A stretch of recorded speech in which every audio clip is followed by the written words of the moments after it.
পরিবেশ আইন উপেক্ষা করেই রাজধানীর দক্ষিণখানে বিশাল আয়তনের একটি জলাশয় ভরাট করে আবাসন প্রকল্প করছে স্বদেশ প্রপার্টিজ লিমিটেড। অথচ জলাশয় ভরাট ও শ্রেণী পরিবর্তন করা পরিবেশ সংরক্ষণ আইনে দণ্ডনীয় অপরাধ। উন্মুক্ত জলাশয় ভরাট করে আবাসন প্রকল্প করার ব্যাপারে হাইকোর্টের নিষেধাজ্ঞাও রয়েছে।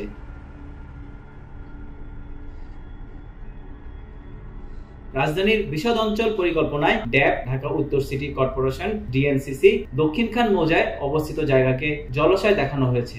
সংশোধিত ড্যাবেও এটি জলাশয় হিসেবে চিহ্নিত রয়েছে। অথচ আইনের তোয়াক্কা না করে জলাশয় ভরাটের কাজ করছে স্বদেশ প্রপার্টিজ লিমিটেড। কোন ক্ষমতার জোরে হাইকোর্টকে বৃদ্ধাঙ্গুলি দেখাচ্ছে স্বদেশ প্রপার্টি, সে প্রশ্ন এখন এলাকাবাসীর মুখে মুখে।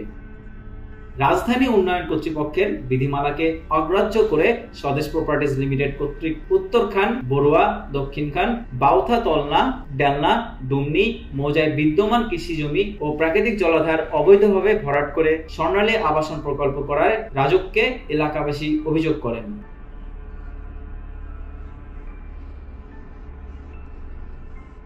এলাকাবাসী আরো অভিযোগ করেন, স্বদেশ প্রপার্টির কর্ণধার এম এ কায়ুমপন্থী লোকজন হরহামেশাই বলে অত্যন্ত শক্তিশালী এম এ কায়ুমের নির্দেশই নাকি হাইকোর্টের নির্দেশ।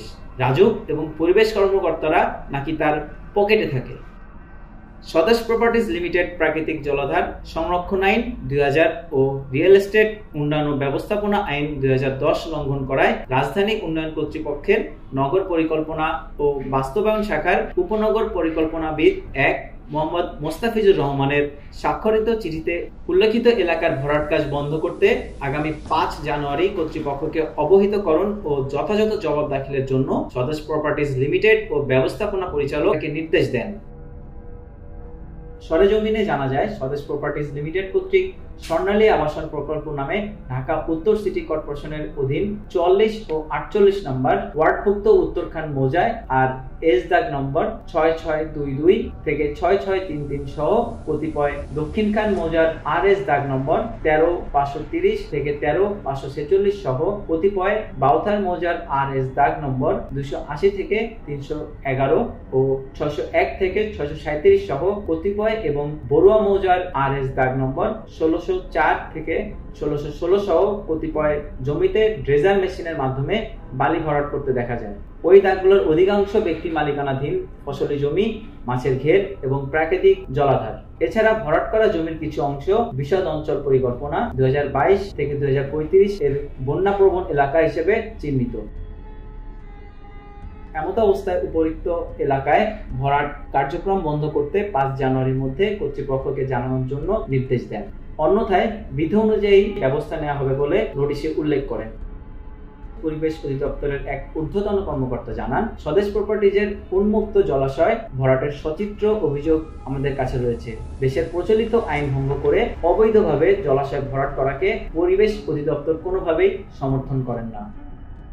রাজুকের প্রধান নগর পরিকল্পনাবিদ ও বিশদ অঞ্চল পরিকল্পনার প্রকল্প পরিচালক আশরাফুল ইসলাম মানবকণ্ঠকে বলেন, স্বদেশ প্রপার্টিজ লিমিটেড কর্তৃক স্বর্ণালী আবাসন প্রকল্প রাজুকের অনুমতি না নিয়ে করায় তাদের কার্যক্রম স্থগিত করে নোটিশের মাধ্যমে আগামী 5 কর্মদিবসের মধ্যে জবাব চাওয়া হয়েছে। স্বদেশ প্রপার্টিজ কর্তৃপক্ষ জানিয়েছে তাদের পরিবেশ অধিদপ্তরের ছাড়পত্র রয়েছে, কিন্তু রাজুক থেকে ছাড়পত্র অথবা অনুমতি না নিয়ে পরিবেশ অধিদপ্তর কিভাবে তাদের জমি ভরাটের ছাড়পত্র দিল? দেশের প্রচলিত আইনকে বৃদ্ধাঙ্গুলি দেখিয়ে স্বদেশ প্রপার্টিজ লিমিটেডের বেআইনি জমির দখল ও ভরাটের অভিযোগ প্রমাণিত হলে যথাযথ আইনি ব্যবস্থা নেওয়া হবে।